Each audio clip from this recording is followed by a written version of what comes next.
Hello বন্ধুরা, আসসালামু আলাইকুম। তো এখন আমরা যেই বোর্ডের সমাধানটা নিয়ে এসেছি সেটা হচ্ছে কুমিল্লা বোর্ড।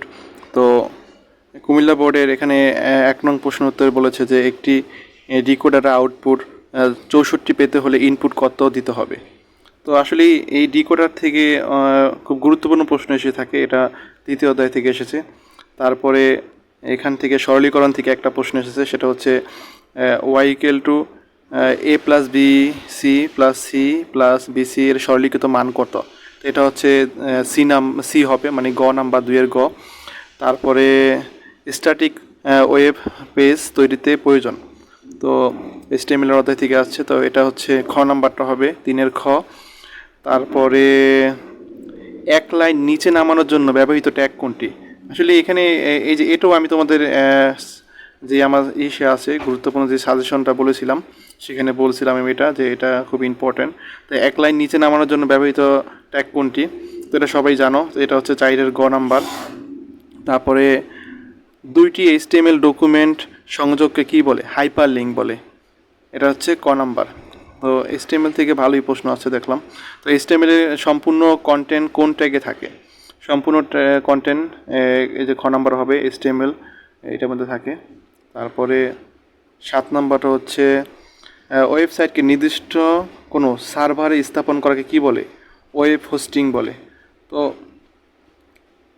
এখানে চতুর্থ অধ্যায় থেকে ভালোই প্রশ্ন আছে। আচ্ছা দেখো, তাহলে এটার আনসার হবে ঘ নাম্বারটা। তারপরে এখানে একটা প্রোগ্রামিংয়ের দেওয়া আছে, আউটপুট দেওয়া আছে, তো এই আউটপুটটা কোনটা হবে সেটা বের করতে বলছে। যে নিচের উপরের স্টেটমেন্টের ফলাফল, তো এই ফলাফল কোনটা হবে 1, 3, 5, 7, 9, তো এটা হবে 8-এর গ। তারপরে এই যে এটা খুবই একটা ইম্পর্টেন্ট, আমি এটা আমার যে সাজেশন ছিল সেখানে এটা ছিল। তো প্রোগ্রামে ভুল ত্রুটি খুঁজে বের করে তা সংশোধনের পদ্ধতিকে কি বলে, হ্যাঁ ডিবাগিং বলে। তো এটা হচ্ছে 9-এর ঘ নাম্বারটা। তারপরে 10, সি ভাষায় সমজাতীয় ডেটা সংরক্ষণ করে কোনটি, অ্যারে, তো 10-এর খ। তারপরে 11 নাম্বারটা হচ্ছে সি প্রোগ্রামে ডেটা আউটপুটের জন্য ব্যবহৃত ফাংশন কোনটি, তো 11-এর ক প্রিন্টএফ। আচ্ছা, তো এটা এটা সবাই জানো যে আউটপুটের জন্য কোনটা ব্যবহার করি আমরা, প্রিন্টএফের ব্যবহার করি, আর ইনপুটের জন্য স্ক্যানএফ ব্যবহার করি। আচ্ছা, ক্রায়ো সাজিতে কোন ঘ্যাস ব্যবহার করা হয়, খুবই সহজ সহজ প্রশ্ন আছে, এগুলো সবই ইম্পর্টেন্ট আর কি। এগুলো দেখো, ক্রায়ো সাজিতে কোন ঘ্যাস ব্যবহার হয়, আর্গন ঘ্যাস ব্যবহার করা হয়। তো তারপরে প্রশ্ন আমরা দেখি, এখানে একটা এটা বলছি, এটা আমি আর বললাম না। তো 13-এর হবে গ নাম্বারটা, আর 14-এর ঘ নাম্বারটা। তারপরে 15 যেটা আছে সেটা হচ্ছে ক নাম্বারটা। বায়োমেট্রিক্স ব্যবহৃত হয় কি, কৃত্রিম বুদ্ধিমত্তায় ব্যক্তি শনাক্তকরণে ব্যবহৃত হয়, খুব সহজ প্রশ্ন হয়েছে। তারপরে রেডিও টেলিভিশন সম্প্রচার কোন ধরনের কমিউনিকেশন, ব্রডকাস্ট, অবশ্যই ব্রডকাস্ট। এইটা কিন্তু আমি দেখো তোমাদের কালকে রাত্রে আমি যে একটা সাজেশনের মতো একটা গুরুত্বপূর্ণ কিছু MCQ আনছিলাম তোমাদের, বলছিলাম শেষ মুহূর্তে প্রিপারেশন যাচাই করার জন্য, সেখানে কিন্তু এটা ছিল। তারপরে 18 নাম্বারটা এটা রিং হবে। তারপরে 19 যেটা আছে দূরত্বের বিবেচনায় নিচের কোন নেটওয়ার্কই কোন ধরনের, দূরত্বের বিবেচনা উদ্বেগের নেটওয়ার্কই কোন ধরনের, ল্যান হবে।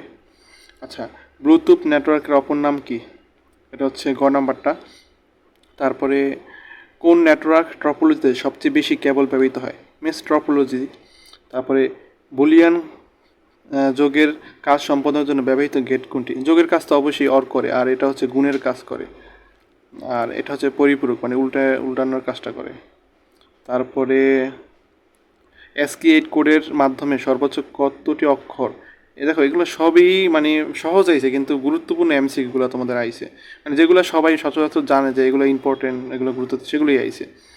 তো এখানে প্রশ্ন ভালোই হয়েছে তোমাদের, আশা করি অন্য যেগুলো বোর্ড পড়লাম সেই অনুযায়ী।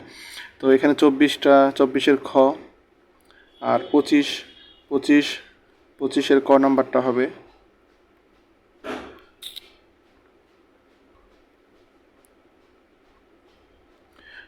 তো ঠিক আছে, এই ছিল আমাদের কুমিল্লা বোর্ডের সমাধান। সবাই ভালো থাকবেন, আসসালামু আলাইকুম।